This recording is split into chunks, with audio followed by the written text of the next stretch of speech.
अस्सलाम वालेकुम। I am doctor Mariyam Maroofia Khan, consultant internal medicine. आज हमारा जो लॉन्ग केस है वो है अप्रोच टू एब्डोमिनल डिस्टेंशन। मैंने लास्ट टाइम आपको जो लॉन्ग केस कराया था वो अप्रोच टू क्रॉनिक डायरिया था। आई होप वो सबको समझ आ गया होगा। उसमें अगर कोई क्वेरीज़ थी, कुछ क्वेश्चन थे तो आप मुझसे पूछ सकते हैं कमेंट सेक्शन में। और आपने उस पर प्रैक्टिस भी की होगी। अगर आपको उससे फ़ायदा मिला है या आपको सही लगी है वो अप्रोच और आप अपने डिफरेंशियल्स तक पहुंच रहे हैं उसको यूज़ करते हुए, तो प्लीज़ मुझे फ़ीडबैक ज़रूर दीजिएगा। और उसके बाद मैंने एक शॉर्ट केस भी कराया था एब्डोमेन पे। ठीक है, वो जो एब्डोमेन का शॉर्ट केस था उसमें मैंने मेजॉरिटी ऑफ जो टॉपिक्स थे वो सारे कवर किए थे। और शॉर्ट केस जब एब्डोमेन का आता है तो उसमें ऐसे ही आपको करना होता है और उसी अप्रोच से आपको डायग्नोसिस या डिफरेंशियल्स तक पहुंचना होता है। ठीक है, तो वो एक मेजर शॉर्ट केस था जो मैंने आपको करवाया था।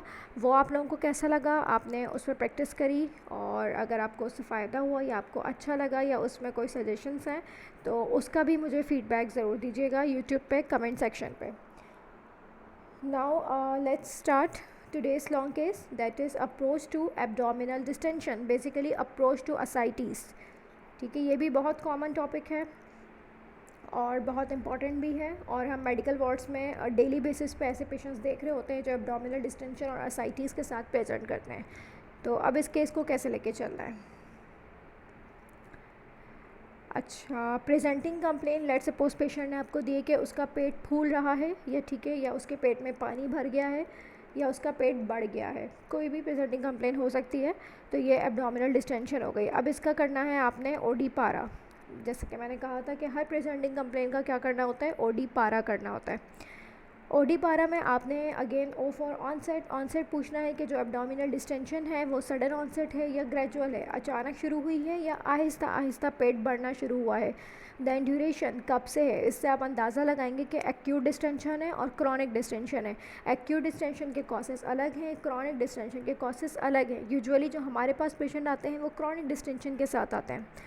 प्रोग्रेशन, अगेन मैंने लास्ट टाइम भी बताया था कि प्रोग्रेशन की हिस्ट्री कैसे लेनी है, कि अगर कोई फ्लूइड है, कोई कलेक्शन हो रही है तो आपने पूछना है कि क्वांटिफाई करना है उसको। ठीक है, अब यहाँ प्रोग्रेशन कैसे पूछनी है कि पहले से सूजन, जब से अब तक आपको बीमारी है, सूजन है पेट में, वो बढ़ती जा रही है, पहले कितनी थी और अब कितनी है। ठीक है, या इम्प्रूव हुई है, पहले से कम हो गई है। अब अगर बढ़ गई है तो किन चीज़ों से बढ़ती है, जब ज़्यादा नमक का इस्तेमाल करते हैं या जब ज़्यादा पानी पीते हैं तब आपको लगता है कि पेट फूल गया है, पेट बढ़ गया है। रिलीविंग फैक्टर्स कब कम होती है, आप कोई पेशाब आवर गोली खाते हैं, डायूरेटिक्स। ठीक है, कैसे पूछना है कि कोई पेशाब आवर गोली खाते हैं जिससे बहुत ज़्यादा पेशाब आता है, या आप कम नमक और कम पानी का इस्तेमाल करते हैं, सॉल्ट एंड वाटर रिस्ट्रिक्शन।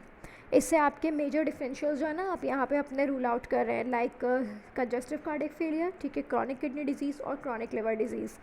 कि पेशेंट ऐसी कोई बताता है कि ऐसी कोई डाइट पे है या ऐसी कोई ट्रीटमेंट ले रहा है, किसी ने उसको सब्सक्राइब की है। एसोसिएशन, अगेन इसके साथ पेट में दर्द है या उल्टियाँ भी है। ठीक है, यह आपका ओडी पारा हो गया। इसको इसी तरह डिटेल में करना है। अब आ जाते हैं डिफरेंशियल डायग्नोसिस। अब डिफरेंशियल डायग्नोसिस के बेसिस पे हम फर्दर अपने क्वेश्चंस करेंगे।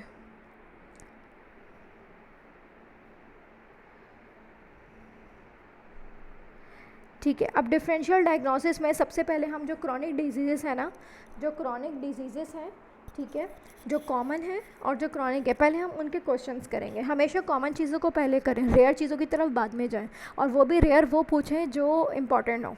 ठीक है, ऐसा नहीं कि कोई भी रेयर डिजीज़ आप उठा के पूछ लें, नहीं, जो कॉमन हो, ठीक है, और जो रिलेटेबल हो। अब कॉमन चीज़ों में हमारे पास CKD, CLD, CCF, ये तीन है इंपॉर्टेंट। ठीक है, सबसे पहले आपने इन्हीं को रूल आउट करना है। सबसे पहले आ गया CKD, बहुत इंपॉर्टेंट है। CKD के लिए आपने 2-3 सवाल पूछने होते हैं। आप क्या पूछें पेशेंट से, आप पेशेंट से पूछें कि आपको जो सूजन शुरू हुई है वो कहाँ से शुरू हुई है, चेहरे से शुरू हुई है या पैरों से शुरू हुई है। ठीक है, अच्छा, एक इम्पॉर्टेंट चीज़, एसोसिएशन में आपने एक तो एब्डोमिनल पेन पूछा, वॉमिटिंग पूछी, साथ में आपने ये भी पूछना है कि पैरों में भी सूजन है और चेहरे पे भी सूजन थी या सिर्फ पेट पे सूजन है, मतलब लोकलाइज्ड है या जनरलाइज्ड है। ठीक है, अब CKD को फर्दर कैसे आप पूछेंगे कि भाई आपकी जो सूजन है वो शुरू कहाँ से हुई है, पैरों से हुई है या चेहरे से हुई है। और जब सुबह उठते हैं तो ऐसा तो नहीं होता कि चेहरा सूजा हुआ हो, आंखें सूजी हुई होती हैं, उसके बाद आहिस्ता आहिस्ता कम हो जाती हैं।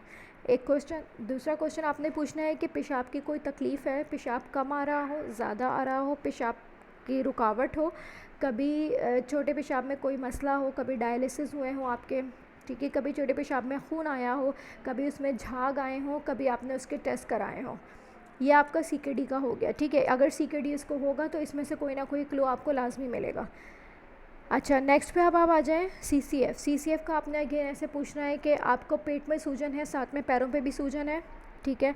ऐसा तो नहीं होता आपको सीधा लेट नहीं पाते हो, सांस फूलता हो, और थोपनियाँ सीधा सोने में आप कितने तकिए इस्तेमाल करते हैं, एक या एक से ज़्यादा। अक्सर पेशेंट जो सीसीएफ के होते हैं वो मल्टीपल पिलो यूज़ करते हैं, हेड प्रॉपर रखते हैं, फिर भी वो रेस्टलेस होते हैं, ठीक है। आपको नींद सही से आती है।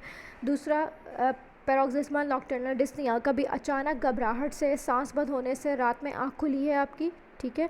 शॉर्टनेस ऑफ ब्रेथ, सीधा चलने पे सांस फूलता है आपका, कितना चल सकते हैं आप, सीढ़ी चढ़ सकते हैं या सांस फूल जाता है। कभी फेफड़ों में पानी भरा है, ठीक है। और कभी आपकी एंजियोग्राफी, एंजियोप्लास्टी, दिल का कोई अटैक या बाईपास हुआ है। मेजर क्वेश्चंस अगर हुए होंगे तो पेशेंट लाजमी आपको क्लू देगा कि मेरा ये हुआ हुआ है, ठीक है। और दिल की धड़कन तेज़ हो जाती हो, ठीक है, कभी चकरा के गिर गए हो। ये मेजर क्वेश्चंस हैं, ठीक है।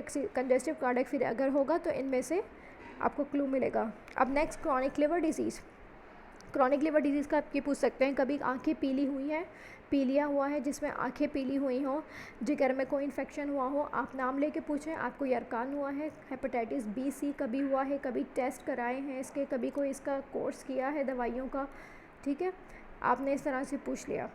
Next, malabsorption. Chronic diarrhoea, hypoalbuminaemia में भी एब्डोमिनल डिस्टेंशन होती है, तो आप मेल एब्जॉर्प्शन को कैसे पूछेंगे। आप मेल एब्जॉर्प्शन पूछेंगे आपको क्या पतले पखाने आते हैं, ठीक है, जिसमें कभी कब्स कभी मोशन रहता है, पखाने में झाग आता हो, पखाने में चिकनाई आती हो, कोई मोशन या पेट की बीमारी हो, ठीक है। Malabsorption, chronic diarrhoea. Next आ जाए chronic infection, tuberculosis and HIV। आप ट्यूबरकुलोसिस को कैसे पूछेंगे कि भाई खांसी बलगम रहता है, रात में हल्का बुखार चढ़ता हो, ठीक है। और आप इसमें पूछेंगे कि कभी घर में किसी को टीबी हुई है, कभी आपको टीबी हुई है, ठीक है। और आप इसमें पूछेंगे HIV का वही हाई रिस्क सेक्चुअल बिहेवियर की हिस्ट्री जो मैंने आपको पहले बताई थी कि आपने सारे सेक्चुअल कॉन्टेक्ट्स और सेक्चुअल हिस्ट्री लेनी है, कैसे कि भाई आप कोई नशा करते हैं, पान, छालिया, गुटखा, सिगरेट, चर्स, कोई रात में देर तक जागने वाली कोई नशा आवर गोली इस्तेमाल करते हो, इंजेक्शन का इस्तेमाल करते हो, आपके कोई ताल्लुकात हों, अज़दवाजी या गैर अज़दवाजी ताल्लुकात आपके जो है हों, आपके पहले किसी मर्द या औरत से दोस्ती हो, ठीक है, मर्द और औरत से कोई आपके ताल्लुकात, जिनसे ताल्लुकात हो, मर्द या औरत से, पूरी प्रॉपर सेक्चुअल हिस्ट्री लेनी है। अच्छा, आपने कभी किसी किस्म का कोई शराब नोशी की हो या कभी कभार पी हो, ठीक है, ये आपने हिस्ट्री लेनी है इसमें। कभी टैटू बनवाए हों, ठीक है, ये HIV या बार बार बाहर आना जाना होता है, बाहर सफ़र पे जाते हैं, ये पूछ लिया आपने। अच्छा, इसी के साथ लिम्फोमा की हिस्ट्री भी ले लें, एक ही हिस्ट्री है। आप ये पूछें रात में बहुत शदीद पसीने आते हो कि कपड़े गीले हो जाते हों, वज़न में कमी है, जिस्म में गिल्टी महसूस हो रही है, भूख कम हो गई है, ये HIV, TB, लिम्फोमा तीनों को कवर कर लेता है। हाइपोथायराइडिज्म में भी पेशेंट को एब्डोमिनल डिस्टेंशन और एनासार्का की तरह प्रेजेंट कर सकता है। तो हाइपोथायराइडिज्म में आपने कैसे पूछना है कि ऐसा तो नहीं होता कि आपको ज़्यादा आजकल सर्दी ज़्यादा लगती है या गर्मी ज़्यादा लगती है, ठीक है, कब्ज़ रहता है या मोशन रहते हैं, कम खाते हैं फिर भी वज़न बढ़ता जा रहा है, ठीक है, ज़्यादा खाते हैं फिर भी वज़न कम होता जा रहा है, ठीक है, बहुत नींद आती है जिस समय थकावट महसूस होती है, उदासी मायूसी की कैफियत रहती है। ये एक ग्रॉस आपने पूछ लिया। अगर इसमें से आपको कोई क्लू मिले तो फिर आप उसको फर्दर एवेल्यूएट करेंगे। अच्छा, नेक्स्ट कनेक्टिव टिश्यू डिसऑर्डर्स के आपने वही जो मैंने चंद सवाल आपको बताए थे, आपको हर किसी में पूछना होता है कि आपके बाल गुच्छों की सूरत में गिरते हों, चेहरा धूप में जाने से लाल हो जाता हो, मुंह में छाले रहते हों, छोटे जोड़ों में दर्द रहता हो, सुबह उठ के अकड़ाहट होती हो, जिल्द में खिंचाव महसूस होता हो, मुंह कम खुलता हो, निगलने में तकलीफ़ हो। अगर कोई कनेक्टिव टिश्यू का अगेन डिजीज़ उसको उस तरफ जाएगी तो आपको कोई क्लू मिलेगा इसमें। Again myeloproliferative disorders, again abdominal distension splenomegaly के साथ प्रेजेंट कर सकते हैं। तो आप उसमें क्या पूछेंगे, असल में यहाँ मुझे पूछना बट कैरी सिंड्रोम है, it's also part of myeloproliferative syndrome. आपने पूछा है कि क्या अचानक पेट में सूजन हुई है, पेट में दर्द है और अचानक सूजन हुई है, शदीद दर्द के साथ हुई है, पेट के उल्टे हाथ पे आपको भारीपन महसूस होता है, कोई चीज़ रिगड़ हो रही है, दर्द हो रहा है भारी, ख़ास तौर पे आप पूछें कि पेट के उल्टे साइड पे आपको कोई भारीपन, कोई रसोली, कोई गिल्टी महसूस होती है, ठीक है। इसके अलावा अगर आपको और स्क्रीन करना है पॉलीसाइथीमिया को, तो आप ये पूछ सकते हैं कि आपको गर्म पानी से नहाने के बाद ख़ारिश होती है, चक्कर ज़्यादा आते हैं, ठीक है, सर में दर्द रहता है, ख़ारिश होती है, सर में दर्द, आंखें लाल हो जाती हों, ठीक है, और गर्म पानी से नहाने के बाद ख़ारिश आती हो, और हाइपरकॉग्निबल स्टेट भी इसी में आ जाता है। अगर उसकी एज जैसे मिडिल टू ओल्ड एज है तो आप फिर इसमें ज़्यादा ये पूछ लें हाइपरकॉग्निबल स्टेट के कि कभी ऐसा हुआ है अचानक एक टांग में सूजन हो गई हो, अचानक सांस में तकलीफ़ हो गई हो, ठीक, कभी किसी जिस्म के हिस्से में कोई फालिज हुआ हो, लकवा जैसा हुआ हो, आधे हिस्से पे कमज़ोरी आई हो, इस तरह, और ख़ानदान में किसी की 50 से कम में अचानक मौत हुई हो, अचानक फालिज हो गया हो, दिल का अटैक हो गया हो, ठीक है, ये आपने हाइपरकॉग्निबल state. Chronic pancreatitis malabsorption that can also lead to abdominal distension। Chronic pancreatitis में आपने ये पूछना है कि पेट में बीच में दर्द होता हो, एपिगैस्ट्रिक रीजन पे दर्द होता हो जो कमर की तरफ जाता हो, बार बार दर्द होता हो, इसके साथ वज़न में कमी हो रही है, आंखें पीली हो जाती हैं, उस हिस्से में कोई भारीपन, कोई रसोली, कोई गिल्टी महसूस होती है, और अगेन अल्कोहल हिस्ट्री कि आप बहुत ज़्यादा शराब नोशी करते हैं या फिर आपको कभी पित्त के पथरी का मसला हो, ठीक है, तो ये क्रॉनिक पैनक्रेटाइटिस है। अब लेट्स सपोज़ यहाँ मेरे डिफरेंशियल्स जो हैं वो बन जाएंगे, ठीक है। मैंने जब ये अपना HOPC में अपने सारे डिफरेंशियल डायग्नोसिस को जब क्रॉस क्वेश्चंस करूँगी मैं, तो यहाँ से मुझे इनमें से कोई ना कोई क्लू ज़रूर मिलेगा जिसमें डिसाइड करूँगी कि मैंने अब अपनी हिस्ट्री इन चीज़ों पे लेनी है। लेट्स सपोज़ ये केस मैंने बनाया है क्रॉनिक लिवर डिजीज़ के, मुझे जो है वो पेशेंट ने हेपेटाइटिस B का बताया था, ठीक है। अब मेरा लेकिन फिर भी मैं उससे बाकी चीज़ें भी पूछूंगी, ऐसा तो नहीं हो सकता कि उसको एक ही बीमारी हो सकता है उसको कोई और बीमारी हो, या एसोसिएटेड कंडीशंस भी हो, या ये भी हो सकता है कि पहले वो मिसडायग्नोस हुआ हो, ठीक है। ऐसा नहीं करना कि आपको अगर एक डिज़ीज़ का क्लू मिल जाता है शुरू में ही तो आप बाकी डिफरेंशियल्स ना पूछें। फिर आप ये कर सकते हैं कि आप बेशक सारी लिस्ट ना पूछें, आप मेजर कुछ चीज़ें उसमें पूछ लें। मैं ये नहीं कहती कि आप 10 के 10 डिफरेंशियल डायग्नोसिस पूछें, नहीं, आप 10 याद करके जाएंगे तो वहाँ 8 या 7 पूछ पाएंगे, अक्सर आप भूल जाते हैं, नहीं रहता माइंड में। बट इम्पॉर्टेंट क्या है कि जो इम्पॉर्टेंट डिफरेंशियल्स है ना उनको मिस ना करें, उनको पूछ लें, ठीक है। अब जैसे यहाँ से मुझे क्लू मिला क्रॉनिक लिवर डिजीज़ का, अब मैं फ़र्दर जो प्रोसीड करूँगी अपनी हिस्ट्री वो क्रॉनिक लिवर डिजीज़ की तरफ लेके जाऊँगी। अब मुझे पूछना है रिस्क फैक्टर वर्सेस एटियोलॉजी। अब क्रॉनिक लिवर डिजीज़ के रिस्क फैक्टर्स वर्सेस एटियोलॉजी में मैंने क्या पूछना है, टैटू मार्क्स, कभी टैटू बनवाए हैं आपने, ठीक है। ब्लड ट्रांसफ्यूजन कहाँ से आया है उसका है BFC, ठीक है। कभी कहीं से खून चढ़ा है बग़ैर जो है वो सफाई के खून चढ़ा हो आपको, ठीक है। सबसे IV ड्रग एब्यूज़ है, मैंने पहले पूछ लिया। हाई रिस्क सेक्सुअल बिहेवियर भी आपको हिस्ट्री बता दी उसकी, ठीक है। और एक और शेविंग, अक्सर लोग या जो मिडिल टू ओल्ड एज होते हैं या जो गांव से आए होते हैं कि वो बाहर गली मोहल्ले से शेव कराते हैं, ठीक है। तो आपने पूछना है कि आप कहाँ से शेव कराते हैं, ख़ुद करते हैं या जाके करवाते हैं। आप ये देखते हैं कि वो जो ब्लेड है वो चेंज करता है। मैंने अक्सर देखा है कि जिस तरह से गली में बैठे हुए होते हैं उनके पास ब्लेड नहीं होता, सिर्फ एक शार्प सा इंस्ट्रूमेंट होता है जिसको वो सिर्फ वॉश कर रहे होते हैं।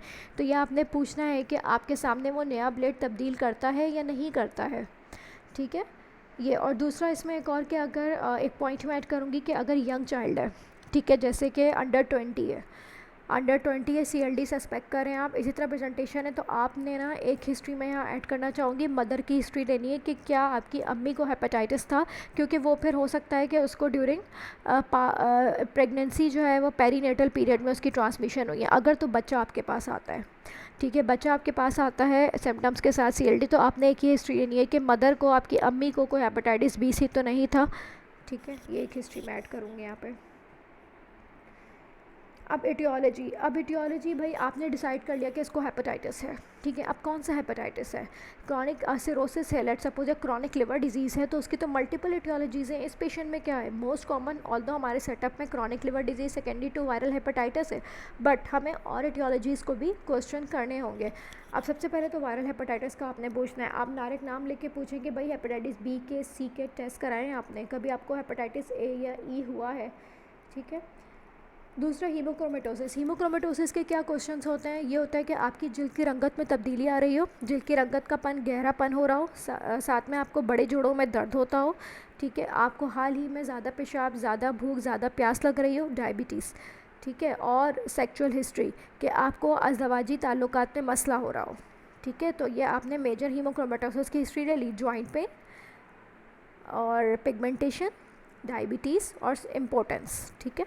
विल्सन, अगर तो आपका जो है वो यंग टू मिडिल एजड है, ठीक है, यंग टू मिडिल एजड है, तो विल्सन की हिस्ट्री बहुत इंपॉर्टेंट है, जिसमें आपने क्या पूछना है कि ऐसा तो नहीं होता कि जिगर की बीमारी के साथ ये जब आंखें पीली होती हैं तब जिस्म के किसी भी हिस्से की गैर इरादी तौर पे कोई हरकत होती हो, कोरिया, वो हरकत आपके कंट्रोल में नहीं है, ठीक है, ऐसी आपको हरकत होती हो, ठीक है। ये आपने विल्सन को इसमें रूल आउट करना है। या आपको कोई झटके आए हो या कोई नफ्सियात का मसला हो, ठीक है। प्राइमरी बिलियरी कोलिंजाइटिस का आपने पूछना है, जुल्म में पीलापन आ रहा है, ख़ारिश बहुत होती है, स्पेशली अगर फ़ीमेल है। अगर फ़ीमेल है ना तो प्राइमरी बिलियरी कोलिंजाइटिस इंपॉर्टेंट हो जाएगा। तो आप उसमें पूछेंगे कि भाई ऐसा तो नहीं होता कि इसमें फिर कनेक्टिव टिश्यू डिजीज़ की हिस्ट्री इसमें इंपॉर्टेंट होगी फ़ीमेल में। इसमें फिर आपने एमेनोरिया पूछना है, ऑटोइम्यून हेपेटाइटिस, PBC सब साथ साथ चलता है। एमेनोरिया आपने कैसे एमेनोरिक होते हैं पेशेंट के, आपको माहवारी आ रही है, नहीं आ रही, कब से बंद है, शुरू में कैसे थी, और हर महीने आती है या रुक रुक के आती है, और साथ में इसमें ये कि ख़ारिश बहुत ज़्यादा होती है, ठीक है, ख़ारिश इसमें पूछना है। इसमें एसोसिएशन में फिर कनेक्टिव टिश्यू में शॉगरन भी होता है, तो आपने पूछना है आँखों में बजरी महसूस होती है, मुंह खुश्क रहता है, ऑटोइम्यून फीचर्स आ जाएंगे। बट क्यारी मैंने पहले पूछ लिया कि अचानक पेट में सूजन हुई है, कभी एक टांग में सूजन हुई है, माइलोप्रोलिफरेटिव सिंड्रोम के साइंस एंड सिम्टम्स। अल्फा-1 एंटीट्रिप्सिन का आपने पूछना है कि ख़ानदान में किसी और को भी ऐसा मसला है या इसके साथ आपको बचपन से फेफड़ों का मसला हो, बार बार बलगम आता हो, खांसी रहती हो, सांस में तकलीफ़ होती हो। ड्रग्स बहुत इंपॉर्टेंट है, ड्रग इंड्यूस हेपेटाइटिस भी तो होता है। तो ड्रग्स आपने क्या पूछना है कि अगर यंग चाइल्ड है तो आप पूछें कि भाई हाल ही में कोई एंटीबायोटिक तो इस्तेमाल नहीं करी है, बीमार तो नहीं हो गए थे, एंटीबायोटिक इंड्यूस हो जाता है हेपेटाइटिस। अगर तो मिडिल एज है या ओल्ड एज है और साथ में कोमॉर्बिडिटीज़ हैं, तो आपने कौन सी ड्रग्स यहाँ पे इंपॉर्टेंट है जो करवाती हैं, अमेडरॉन करवाती है, ठीक है। आप कोई दिल की धड़कन की दवाई तो नहीं इस्तेमाल कर रहे, ठीक है। हाइपरटेंसिव मिथाइल डोपा, आप कोई ब्लड प्रेशर की गोली इस्तेमाल कर रहे हो। डायबिटीज़, मेटफॉर्मिन, आप क्या शुगर के लिए कोई दवाई इस्तेमाल कर रहे हो जिसके बाद ऐसा मसला होने लगा है, ठीक है। इसके अलावा एक और ड्रग होती है ATT, आप क्या हाल ही में कोई TB की दवाइयाँ इस्तेमाल कर रहे हो, ATT इंड्यूस। तो ये मेजर आपकी ड्रग्स हो गई। अच्छा, अब आपने वैसे डिसाइड कर लिया था कि आपका ये केस क्रॉनिक लिवर डिजीज़ का है, हम उसी पे ही चल रहा है। तो अब हमें कॉम्प्लिकेशंस को भी तो देखना है, जो इतनी कॉम्प्लिकेशंस होती हैं क्रॉनिक लिवर डिजीज़ की, उनको भी डॉक्यूमेंट करना है कि कभी किसी पेशेंट को वो हुई तो नहीं है, या आपके जो इसका एडमिशन है वो किसी कॉम्प्लिकेशन की वजह से हुआ है। तो आपने इसमें क्या पूछना है, अपर GI ब्लीड, कभी आपको काले पखाने आए हों, ठीक है, कभी आपको जो है वो खून की उल्टी हुई हो जो कि लाल रंग की हो या गहरी रंग की हो या चॉकलेटी कलर की हो जिसमें गुठलियाँ हुई हो, ठीक है। आपने ये बहुत इंपॉर्टेंट है, हेमाटोमेसिस, अपर GI ब्लीड, ठीक है। और फ़ीवर विद एब्डोमिनल पेन, कभी ऐसा हुआ है कि पेट में दर्द के साथ बहुत शदीद दर्द हो, पेट फूल गया हो और बुखार भी हुआ हो। SBP, spontaneous bacterial peritonitis. Oliguria dialysis, HRS, hepatorenal syndrome, कभी आपको छोटे पेशाब में तकलीफ़ हुई हो, छोटा पेशाब रुक गया हो, डायलिसिस की ज़रूरत पड़ी हो, छोटे पेशाब में कोई मसला आया हो। प्लेटेपनिया, ऐसा होता है कि सांस फूलता है, सीधा लेटने पे बेहतर हो जाता है, बैठने पे ठीक हो जाता है। हेपेटिक इनकेफेलोपैथी, ऐसा होता है कि आपका जो सोने का और जागने का एक रूटीन था वो डिस्टर्ब हो गया है। इसमें क्या होता है, ऑल्टर हो जाता है आपका स्लीप पैटर्न। ऐसा तो नहीं होता आप रात भर जागते हैं और पूरा दिन सो रहे होते हैं, ठीक है। आपको दिलचस्पी नहीं होती किसी काम में, आपको कभी गुनूदगी हुई हो, आप कभी बेहोश हुए हो, ठीक है। आपने हेपेटिक इनकेफ पूछ लिया। उसके बाद फिर आपने पूछना है कॉन्स्टिपेशन, कि आपको ज़्यादातर कब्ज़ रहता हो, कब्ज़ की शिकायत हो, ठीक है। Osteomalacia and osteoporosis, her chronic illness में, लेट सपोज अगर साथ में उसको प्राइमरी बिलियरी कोलिंजाइटिस है या उसको कोई कनेक्टिव टिश्यू डिसऑर्डर है, तो इसमें क्रॉनिक पैंक्रेटाइटिस है, मैल एब्जॉर्प्शन है, तो ऑस्टियोमलेशिया ऑस्टियोपोरोसिस उस लिहाज से आएगा कि हड्डियों जोड़ों में दर्द रहता हो, ठीक है, कमर में दर्द रहता हो, किसी हड्डी का बकाया टूटे फ्रैक्चर हो गया हो। ऑस्टियोमलेशिया के कंधों में दर्द रहता हो, प्रॉक्सिमल मसल वीकनेस, नीचे बैठ के उठने में मसला होता हो, कंघा करने में मसला होता हो। अच्छा, इसके अलावा आपने ये भी पूछना है यहाँ पे कि ये सब चीज़ें आपको पहले कभी हुई हैं, ठीक है। प्रीवियस हिस्ट्री भी इंपॉर्टेंट है, क्या पता पेशेंट की सेकंड एपिसोड हो अपर GI ब्लीड की, पहले कभी आपकी ये सारी चीज़ इनमें से कोई भी चीज़ पहले कभी हुई है, ठीक है। सेकंड इंपॉर्टेंट क्या है कि आपके अब तक के क्या इन्वेस्टिगेशन है, कभी आपकी एंडोस्कोपी हुई है, कोई कैमरे वाला टेस्ट जो मुंह से डाला गया हो, ठीक है, आंतों को बंद करने के लिए, ये इंपॉर्टेंट है। इसमें कभी पेट का पानी निकला हो, कभी पहले असाइटिक ड्रेनेज हुआ हो उसका, कभी आपका पेट का पानी निकला हो, कभी पेपड़ों में पानी भर गया हो जिसको निकाला गया हो, ये सारी चीज़ें इसमें इंपॉर्टेंट है। ठीक है। ये प्रीवियस ऑब्जर्व इसमें यही होता है ना कि CLD के पेशेंट में एंडोस्कोपीज हो रही होती है मल्टीपल टाइम्स, ठीक है। मल्टीपल टाइम्स पेशेंट के असाइटीज़ अगर है तो उसकी ड्रेनेज हो रही होती है। तो आपने ऐसे ही पूछना है कि बार बार बेहोश हो जाते हो और अस्पताल आते हो तो फिर कब्ज़ की दवाई देने से जो है वो कब्ज़ टूटता है तो फिर आपका होश बहाल होता है। ये सारी चीज़ें आपने इसमें पूछनी है। जो हिस्ट्री में था ना पैम हक फॉस्मे के प्रेयर हॉस्पिटलाइजेशन, तो उसमें यही पूछ रहे हैं कि कब कब दाखिल हुए हैं, कितने कितने अरसे में दाखिल होते हैं, कितनी कितनी बार एंडोस्कोपी हुई है, कितनी बार जो है वो आपका पेट में पानी निकाला है, पैरों में सूजन हुई है। ये इंपॉर्टेंट है इसमें कि आपको ये लगाना है कि पेशेंट की प्रोग्नोसिस इंपॉर्टेंट है। अगर मल्टीपल टाइम्स ऐसा हो रहा है it means it has a poor prognosis. Okay अब यहाँ पे आपके की पॉइंट्स हैं, ठीक है। की पॉइंट्स जो चीज़ें आपको पता होनी चाहिए जो एग्ज़ाम में पूछ सकते हैं, उसमें नंबर 1 पे क्या है, CPC चाइल्ड पग स्कोर, जो कि बहुत इंपॉर्टेंट है और बहुत कॉमन भी हम लोग यूज़ करते हैं। करंट का चार्ट है ये आपको याद होना चाहिए। तो वो आपसे जब आप अपनी हिस्ट्री ले रहे हो ना उसी टाइम पे आप ये स्कोरिंग भी कर लें तो वो अच्छा हो जाता है कि वो आपसे इस टाइम पूछ सकते हैं कि भाई इसका CPC स्कोर बताओ, तो आप उस टाइम पे सिम्टम्स देख के बता सकते हैं। नेक्स्ट है ट्रीटमेंट। अच्छा ये ट्रीटमेंट जो है ना मैंने आपको बताया था कि विजडम सीरीज़ जो है उसमें हेपेटाइटिस बी और सी की गाइडलाइंस है, वो गाइडलाइंस आपको करनी है, वो आपको टॉक से पहले भी करनी होंगी, तो बेहतर है कि आप अभी कर लें, अभी टाइम है, आप अभी से उनको एक रीड दें। और उसमें अच्छा रिजीम लिखा हुआ है कि हम जो यूजुअली आजकल रिजीम देते हैं वो पैन जीनोटिपिक है, ठीक है, जो सारे जीनोटाइप्स के लिए होता है। वो जीनोटिपिक रिजीम आप याद करें, वेल्पर टेस्विर है, सोफिस ब्यूवर है, डैक्ला टेस्विर है, ये सारे रिजीम्स हैं, ठीक है। इन रिजीम्स को याद करें और डोसेस के साथ करें ताकि एंड पे भी आपको याद रहें। करंट में भी यही चार्ट मैंने इसलिए ऐड कर दिया कि आप इसको भी एक नज़र गो थ्रू कर लें, आपको पता होनी चाहिए, क्योंकि ये टॉपिक ऐसा है कि अगर किसी का क्रॉनिक लिवर डिजीज़ आ जाता है ना तो ये इतना कॉमन टॉपिक है, ये जितना आसान लग रहा है ना आपको फिर उसमें हर चीज़ आनी चाहिए, ठीक है। ऐसा नहीं फिर इसमें ना कोई गलती की गुंजाइश नहीं होती। लेट्स सपोज़ कि अगर आपका क्रॉनिक लिवर डिजीज़ का टॉपिक आता है ना तो आपसे वाइवा में क्या पूछते हैं, बहुत बेसिक चीज़ें पूछते हैं लेकिन उस टाइम हमें नहीं आ रही होती। वो आपसे ये पूछ सकते हैं कि भाई अपर GI ब्लीड की मैनेजमेंट बताओ। अब आपको वैसे ही मैनेजमेंट बतानी है जो आपने वार्ड में की होती है। कैसे बतानी है कि पेशेंट को पहले ICU में एडमिट करेंगे, अगर एक्टिवली ब्लीडिंग के साथ आए एडमिट करेंगे। ABC again airway breathing circulation, ठीक है। आपने ये किया, डबल IV लाइन मेंटेन करेंगे, एक लाइन पे हाइड्रेट करेंगे, रिससिटेशन करेंगे उसकी स्टार्ट, मीनवाइल उसके ब्लड प्रोडक्ट्स अरेंज करेंगे, उसकी ब्लड सैम्पलिंग लेंगे, ठीक है। फिर हम उसको सैंडोस्टेटिन या टर्लीप्रेसिन, अगर उसको नहीं है कोई रिस्क फैक्टर्स ऐसे नहीं है, इस्केमिक हार्ट डिजीज़ नहीं है तो टर्लीप्रेसिन देंगे। अदरवाइज़ जो हम अपने वार्ड में सैंडोस्टेटिन देते हैं वो अवेलेबल होती है, सैंडोस्टेटिन स्टार्ट करेंगे। इन्फ्यूजन कैसे देना ये आपसे पूछ सकते हैं, ठीक है। वो उसका एक बोलस होता है, फिर एक इन्फ्यूजन होता है। मीनवाइल पेशेंट अगर देखेंगे साथ में इनकैफ तो नहीं है क्योंकि upper GI bleed is also a risk factor for hepatic encephalopathy, तो आपको साथ में उसको भी ट्रीट करना है, ठीक है। NG ट्यूब पास करेंगे, उसका एयरवे सिक्योर करेंगे। और फिर ये भी पूछते हैं कि आप सैंडोस्टेटिन कब बंद करते हैं, कितने ड्यूरेशन पे, तो भाई हम जब बंद करेंगे जब पेशेंट की ब्लीडिंग रुक जाएगी उसके 72 आवर्स बाद। मीनवाइल हम पेशेंट को ब्रॉड स्पेक्ट्रम एंटीबायोटिक भी देते हैं टू प्रिवेंट फ्रॉम SBP और सेकेंडरी इन्फेक्शंस। वही चीज़ें हैं जो हम वार्ड में करते हैं बट उसको सिस्टमेटिक वे में बताना होता है, यही आपसे सवाल पूछते हैं। इसी तरह पूछेंगे HRS की मैनेजमेंट कैसे करेंगे, ठीक है। इसी तरह वो पूछे हेपेटिक इनकेफ को कैसे मेजर करेंगे, मैनेज करेंगे। तो आपने इस तरह से जो वार्ड में करते हैं ना वही बताना होता है बट थोड़ा सा एक्सप्रेसिव वे में बताना होता है। यही ट्रीटमेंट मैंने आगे कंटिन्यू की है इसमें। अच्छा ये सिरोसिस है। अब कॉमन कॉम्प्लिकेशंस क्या हैं सिरोसिस की, वही विसरल हेमरेजेस हैं, असाइटीज़ है, SBP है, हेपेटिक इनकेफ, हेपेटोसेलुलर कार्सिनोमा। अब हेपेटोसेलुलर कार्सिनोमा आपने कब माइंड में रखना है, जब पेशेंट ओल्ड एज हो, वेस्टेड हो। आपको पता है मैलिग्नेंसी एक लुक होता है, एक मैलिग्नेंसी का कैचेक्सिक लुक होता है, पेशेंट बिल्कुल कैचेक्सिक होता है, उसको जो है वो लॉन्ग टर्म हिस्ट्री होती है तो उसमें आप रख सकते हैं। और अगर हेपेटोमा का पेशेंट एब्डोमिनल डिस्टेंशन और एक्यूट प्रेजेंटेशन के साथ आए तो ये हेपेटोमा हो सकता है कि एक्यूट एंड क्रॉनिक इवेंट हुआ है, यानी कि पोर्टल वेन थ्रोम्बोसिस हुई है।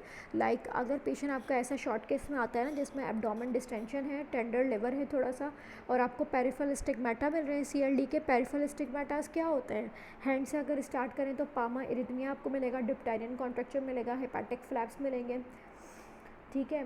इसके अलावा ल्यूकोनाइकिया मिलेगा आपको, ठीक है। आपको आर्म्स पे ब्रूसेस मिल सकते हैं, पिटाइकी मिल सकते हैं, आपको टैटू मार्क्स मिल सकते हैं, आईवी मार्क्स मिल सकते हैं, आपको एक्सलरी हेयर डिस्ट्रीब्यूशन उसकी जो है वो ऑल्टर्ड होगी, हेयर डिस्ट्रीब्यूशन ऑल्टर्ड होगी, ठीक है। आइस में आपको एक टेरस मिल सकता है, एनीमिया मिल सकता है, पैरोटिड ग्लैंड स्वेलिंग अल्कोहलिक पे मिल सकती है, पुअर डेंटल हाइजीन मिल सकती है, ठीक है। स्पाइडर एंजियोमास मिल सकते हैं आपको, गायनिकोमेस्ट्रिया मिलेगा, एब्डोमेन में कैपट मेड्यूसा मिलेगा, पेरीफ्री पे उसकी डायलेटेड वेन्स होंगी, ठीक है। एब्डोमेन में लिवर स्प्लीन मिल सकता है, लिवर सिरोटिक मिलेगा, ठीक है। आपको लिवर स्पैन निकालना होगा और उसका बॉर्डर कैसा है, मतलब नॉड्यूलर है, हार्ड है, सॉफ्ट है, रेगुलर मार्जिन है, शार्प मार्जिन है, इरेगुलर सरफेस है, स्प्लीन कैसी है। पोर्टल हाइपरटेंशन है तो स्प्लीन पे कमेंट करना है। शिफ्टिंग डलने से असाइड फ्लूइड थ्रिल है। फिर जेनाइटेलिया मेल में टेस्टिकुलर ट्रोफी और फीमेल में ब्रेस्ट ट्रोफी आपको देखनी है। Genitalia examination is again important, ठीक है। और अगर पेशेंट एडिमेटस स्टेट में है तो स्क्रॉटल एडीमा। फिर आपने फुट पैन है तो वहाँ पे पिडल एडीमा देखना है, नेल्स में ल्यूकोनाइकिया देखना है, ठीक है। लॉस ऑफ हेयर डिस्ट्रीब्यूशन होती है। So these are peripheral stigmata of chronic liver disease. अगर आपको ये सब मिल रहे हैं और एक मैलिग्नेंसी लुक है तो फिर आप हेपाटोमा कहेंगे, और अगर उसके साथ पेशेंट एब्डोमिनल डिस्टेंशन और पेन के साथ है तो could be due to portal vein thrombosis. अब जो एक्यूट प्रेजेंटेशन है, पेन है, वो पोर्टल वेन थ्रोम्बोसिस के साथ हो सकती है। अक्सर आपने वार्ड में देखा होगा आपके पास जो पेशेंट्स एडमिट होते हैं हेपाटोमा के, उनमें आज आप सीटी स्कैन कराते हैं उसका तो उसमें पोर्टल वेन थ्रोम्बोसिस आती है, ठीक है। तो ये आपने इस तरह से बोलना होगा इसमें। अच्छा, हेपेटोरीनल सिंड्रोम है, ठीक है। और हेपेटोपल्मनरी सिंड्रोम मैंने बता दिया। हेपेटिक हाइड्रोथोरेक्स वही कि कभी फेफड़ों में पानी भरा हो। पोर्टोपल्मनरी हाइपरटेंशन जिसमें सांस फूलने लगती है पेशेंट की। सिरोटिक कार्डियोमायोपैथी, ये भी एक सिरोटिक कार्डियोमायोपैथी भी आ गया कि जब क्रॉनिक लॉन्ग स्टैंडिंग सिरोसिस होती है तो पेशेंट को हार्ट फेलियर के साइन एंड सिम्टम्स आते हैं। और अगेन देखिए पोर्टल वेन थ्रोम्बोसिस है, तो जब पोर्टल वेन थ्रोम्बोसिस की यही प्रेजेंटेशन है कि पेशेंट के चेक्सिक वेस्टेड होता है, सडन एब्डोमिनल डिस्टेंशन, पेन, तो बट कैरी के साथ आपने पोर्टल वेन थ्रोम्बोसिस भी रखना है उसमें। अच्छा, नेक्स्ट ये भी CLD का स्कोर है, ठीक है, इसको भी आपने याद करना है। नेक्स्ट हेपेटिक इनकैफ है, इसकी ग्रेडिंग है, आपको ग्रेड्स पता होने चाहिए हेपेटिक इनकैफ के। और अगर वो पूछें कि भाई हेपेटिक इनकैफ के कौन से टेस्ट जो आप बेड साइड पे कर सकते हैं, तो आप इसमें टेस्ट है कि आप पेशेंट के हेपेटिक इनकेफेलोपैथी के कौन से टेस्ट कर सकते हैं। लाइक अगर पेशेंट पेंसिल पकड़ सकता है, थोड़ा बहुत लिखना जानता है, तो आप उसको स्टार बना के देखते हैं और कहते हैं कि उसको कॉपी करें, तो वो नहीं कर पाएगा, वो डिस्टॉर्टेड सा बनेगा, ठीक है। तो ये आप एक बेसिक टेस्ट है जिससे आप उसका सबकॉन्शियस लेवल देख सकते हैं। अच्छा, ये मेटाविर स्कोर है फाइब्रोसिस का, ये भी इंपॉर्टेंट स्कोर है। नेक्स्ट है कि मैंने CKD की कुछ चीज़ें रखी हैं कि लेट्स सपोज अगर पेशेंट आगे जाके क्रॉनिक किडनी डिजीज़ का बनता है तो उसमें आपको इसके स्टेजेस पता होने चाहिए कि कौन से स्टेज पे कौन सी मैनिफेस्टेशन होती है, और कौन सी जो है वो परसेंटेज वाइज आपको याद होने चाहिए CKD के स्टेजेस। नेक्स्ट है complications of CKD। Her stage पे CKD की हर डिफरेंट कॉम्प्लिकेशंस है, ये इंपॉर्टेंट है, ये आपको याद होनी चाहिए। जैसे कि इसमें यहाँ पर एक स्टेज 5 जो बिल्कुल एंड स्टेज है उसको हम यूरीमिया कहते हैं, ठीक है। उसमें यूरेमिक सिंड्रोम होता है। उससे पहले मेटाबॉलिक एसिडोसिस, हाइपरकैलेमिया है, उससे पहले फिर हाइपरफॉस्फेटेमिया, फिर उससे पहले एनीमिया, फिर हाइपर पैराथायराइडिज्म, और सबसे पहले हाइपरटेंशन जो कि लीडिंग कॉज भी है। फिर अगर CKD है तो आगे एल्ब्यूमिनूरिया, आपको पता होना चाहिए डिफरेंस क्या है माइक्रो एल्ब्यूमिनूरिया में, ठीक है। और नॉर्मल रेंज क्या है, ये रेंजेस पता होनी चाहिए। ओके, सो यहाँ हमारा जो है वो कंप्लीट हो गया है, ठीक है। और ये कॉमन है लेकिन इम्पॉर्टेंट है, और अगर आपका यही CLD आता है तो आपको ये सारी चीज़ें कवर करनी होंगी इसमें से। और ये बहुत क्रॉनिक हिस्ट्री होती है, ये लग रहा बहुत शॉर्ट होगा आपको कि मैंने बहुत शॉर्ट उसमें करा दिया, लेकिन ये हिस्ट्री बड़ी लंबी हो जाएगी कि अगर पेशेंट के मल्टीपल विजिट्स होंगे तो आपको हर विज़िट की डिटेल पता होनी चाहिए कि वो कितनी बार हॉस्पिटलाइज्ड हुआ है या इमरजेंसी से ही डिस्चार्ज हुआ है, कितनी बार एंडोस्कोपी हुई है, अब क्या स्टेटस है, अब क्या CPC स्कोर क्या है, ये सब पता होना चाहिए इसमें ना। और इसकी गाइडलाइन इंपॉर्टेंट है कि उसने कभी पहले ट्रीटमेंट ली है, नहीं ली है, ट्रीटमेंट इंड्यूस कॉम्प्लिकेशंस क्या हैं, ठीक है। तो ये CLD का केस जितना आसान लगता है उतना ये फंसा देने वाला होता है, तो आपने इसे बहुत अच्छी प्रैक्टिस करनी है और इसी तरह से करनी है, इन्हीं डिफरेंशियल्स को रखते हुए, और यही सारी चीज़ें पूछनी है उसमें, ठीक है। ओके, जिन लोगों ने मेरा चैनल सब्सक्राइब नहीं किया है वो काइंडली चैनल को सब्सक्राइब करें ताकि आपको अपडेट्स मिलती रहें। अब इंशाल्लाह मैं नेक्स्ट शॉर्ट केस कराऊंगी, और इसी तरह हम पैटर्न रखूंगी एक शॉर्ट केस एक लॉन्ग केस, ताकि आप जो शॉर्ट केस करें उसके साथ आप लॉन्ग केस भी करें। एब्डोमेन का शॉर्ट केस इसीलिए रखा था कि जो आप लॉन्ग केस एब्डोमेन का कर रहे हैं तो उसी के साथ देखिए जो भी आपकी स्कीम है ना, एब्डोमिनल एग्जामिनेशन, लेट सपोज आपका एब्डोमेन का लॉन्ग केस है, ठीक है। अब एब्डोमेन के लॉन्ग केस में आपने जीपी के बाद सबसे पहले तो जीपी करनी होती है, ठीक है। जीपी के बाद आपने स्टार्ट करना है अपना शॉर्ट केस एब्डोमेन का। तो वो जो शॉर्ट केस का प्रेजेंटेशन है ना मेरी एब्डोमेन की, वही शॉर्ट केसेस को आपने लॉन्ग केस में थोड़ा डिटेल करना होता है। स्कीम आपकी वही रहेगी, ठीक है। सिर्फ क्या फ़र्क होगा कि 5 मिनट का टाइम नहीं होगा, आपके पास 10 से 15 मिनट का टाइम होगा। आपने उन्हीं स्टेप्स को डिटेल में करना है, स्कीम वही रखनी है, कोई नई स्कीम नहीं होती लॉन्ग केस के एग्जामिनेशन की। शॉर्ट केसेस जो होते हैं ना, शॉर्ट केस में जो एग्जामिनेशन के पैटर्न होते हैं उन्हीं को लॉन्ग केस में आप डिटेल करते हैं। तो वो जो मैंने शॉर्ट केस एब्डोमेन पे कराया है इस पेशेंट में एग्जामिनेशन में, उसी स्कीम को लेके चलना है और उसको आराम आराम से 15 मिनट में करना है डिटेल्ड में, ठीक है। ओके, अल्लाह हाफिज़।